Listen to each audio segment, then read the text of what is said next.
they called it the whispering death. Not because it came quietly, but because by the time you heard the whisper, it was already too late. For the German soldiers fighting across Europe during World War II, the American artillery was more than a weapon, it was a nightmare that never stopped. Day or night, rain or snow, the thunder of distant guns haunted every trench, every dugout, every ruined village. Soldiers learned to count the seconds between the whistle and the blast, and they knew, deep down, that when the Americans started firing, no place was safe. To understand why the Germans hated and feared American artillery so deeply, we must go back to the roots of how the United States turned its industrial power into a storm of steel and fire. When the United States entered the war in 1941, its army was small, inexperienced, and poorly equipped compared to the battle-hardened forces of Nazi Germany. The Wehrmacht had conquered half of Europe. Its tactics were sharp, its divisions efficient, and its artillery, at least at first, was considered among the best in the world. But America had something the Germans didn't, a limitless capacity to build, innovate, and coordinate. Within 2 years, the United States had transformed itself into the greatest war machine in human history. Behind every soldier on the front was a factory worker back home, churning out weapons with terrifying efficiency. Tanks, trucks, shells, radios, jeeps, all flowed to the front lines in an endless stream. But one weapon, above all others, defined American battlefield dominance: the artillery. Unlike the Germans, who relied on horse-drawn guns well into the war, the Americans made every artillery unit mobile. Their guns could move faster, set up quicker, and fire longer than almost anyone else's. The German troops were stunned to see entire batteries of howitzers being pulled by powerful trucks or self-propelled mounts that rolled over mud, snow, and rubble without slowing down. Wherever the US Army went, the guns followed, like the drumbeat of doom. The most feared among them was the M2 105mm howitzer, the workhorse of the US Army. It was accurate, fast-firing, and devastatingly reliable. When combined with superior logistics, it allowed American units to unleash storms of shells within minutes. German soldiers at the front often spoke of artillery that came from nowhere. One moment they were advancing confidently, the next they were diving into ditches as explosions tore apart men and metal alike. But it wasn't just the guns. It was how the Americans used them. The US Army perfected what they called the rolling barrage, a curtain of fire that moved forward ahead of advancing infantry, keeping enemy heads down while the soldiers advanced behind it. German officers, who once prided themselves on precise, fast blitzkrieg tactics, suddenly found themselves paralyzed. Every attempt to move, every radio call, every regrouping effort was met by thunder from the sky. By 1944, during the Normandy campaign, the Germans had learned to fear the distant rumble of American artillery even more than air attacks. American spotters, perched high in church towers or flying in small observation planes, directed strikes with astonishing accuracy. Using new radio technology, forward observers could call down fire within seconds. Imagine being a German platoon leader hiding in a hedgerow. You hear the faint buzz of a Piper Cub overhead, a small American reconnaissance plane. You wave your men to keep still. But within minutes, the earth begins to shake. Dozens of shells slam into the ground, one after another, tearing apart trees and bodies alike. By the time the bombardment ends, nothing remains but smoking craters. For the Germans, that little plane became a symbol of terror, a messenger of death. The Germans began to refer to American artillery fire as Teufelsfeuer, the devil's fire. They hated it not just for the destruction it caused, but for the helplessness it created. In most battles, they could fight back, shoot, flank, counterattack. But against the American guns, there was no answer. You couldn't outthink a shell. You couldn't shoot back at a sound. You could only pray that the next one wouldn't land on you. Even hardened SS units, soldiers trained to show no fear, broke under sustained bombardment. In the Battle of the Bulge, entire German companies were obliterated before they could even reach their objectives. The American artillery units had perfected a technique called time on target, or TOT. Multiple batteries would calculate their firing so that all shells, launched from miles apart, landed on the same spot at the exact same moment. For a German soldier on the ground, it felt like the world suddenly exploded. There was no warning, no gradual increase of fire. 1 second of silence, and then, instant apocalypse.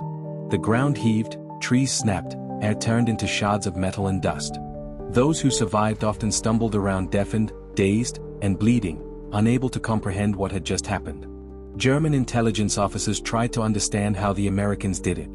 They discovered that the US Army had an unparalleled network of radio communication, forward observers, and mathematicians, men who could compute firing tables faster than ever before. The Germans had excellent guns, like the famous 88mm, but their artillery system was rigid. It lacked the flexibility and coordination that the Americans had mastered. Moreover, American artillery could be massed at will. A single battalion in trouble could call in support from neighboring divisions, and within minutes, dozens of guns would shift fire to that sector. The result was overwhelming force, a literal wall of steel. German diaries from the front reveal their growing frustration and fear. One officer wrote in late 1944, "When we fire, we hit a field. When they fire, they hit our souls." Another noted bitterly, "It is not war anymore. It is extermination by mathematics." They hated the way American artillery robbed them of control. It wasn't a duel between soldiers anymore, it was a cold, mechanical storm that reduced bravery to ashes. The hatred grew deeper as the war dragged on. German troops nicknamed American heavy artillery the Thunder Gods. They despised how Americans could fire non-stop, seemingly without running out of ammunition. Every German division was limited by logistics, they rationed shells carefully. But the Americans? Their supply lines were endless. Trains, trucks, ships, all poured ammunition forward in an unbroken chain. While the Germans scrounged for shells, the Americans fired thousands daily. By late 1944, German morale was collapsing under the constant shelling. Many units refused to move in daylight. Soldiers slept in deep dugouts and moved only at night. Even then, American night-firing radar sometimes found them. The fear was psychological as much as physical. Veterans from the Eastern Front, men who had survived the brutal Soviet artillery, admitted that the American guns were even more relentless. There was another reason for German hatred: precision. The Americans made use of advanced fire control systems, aerial spotting, and sound-ranging equipment to locate enemy guns.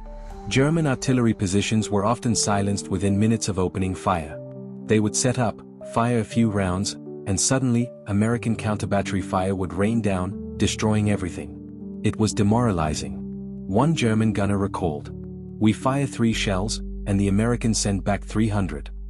The hatred the Germans felt was tinged with disbelief. How could a nation that had been so unprepared in 1941 now wield such terrifying power? The answer lay in the American philosophy of war: overwhelming firepower. Where German doctrine emphasized speed and precision, American doctrine focused on sheer destructive mass. The US Army didn't just try to suppress the enemy, it tried to erase him. Before every major attack, American artillery would pound German positions for hours, sometimes days. The ground would literally change shape. Trees vanished, bunkers collapsed, rivers of mud replaced entire forests. At the Battle of St. Lo in France, 1,500 American guns opened fire in a single, synchronized barrage. The noise was so intense that many soldiers reported bleeding from their ears. When the bombardment lifted, German defenses were gone, entire regiments buried alive. General Eisenhower himself once remarked that artillery was the king of battle. He knew that behind every successful advance in Europe stood the tireless crews of howitzers and guns, men who worked in smoke and fire to keep the enemy pinned. The Germans came to respect their enemy's guns even as they hated them. After the war, many Wehrmacht officers studied in Allied archives and admitted that American artillery was the finest in the world. General Heinz Guderian, one of Germany's most brilliant tank commanders, famously stated that American artillery destroyed more of our armor than their aircraft ever did. The psychological effect was profound.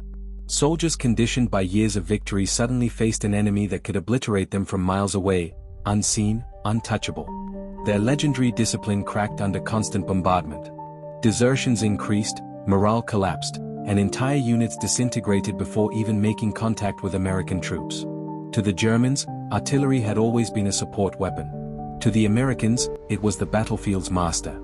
Even the mighty German Tiger tanks, symbols of invincibility, often fell prey to artillery fire. The Americans developed airburst shells that exploded above ground, raining lethal fragments into open hatches and thin roof armor. Tank crews who once mocked Allied guns began to dread the distant thunder. In Italy, France, Belgium, and Germany itself, the story repeated. American artillery set the rhythm of war.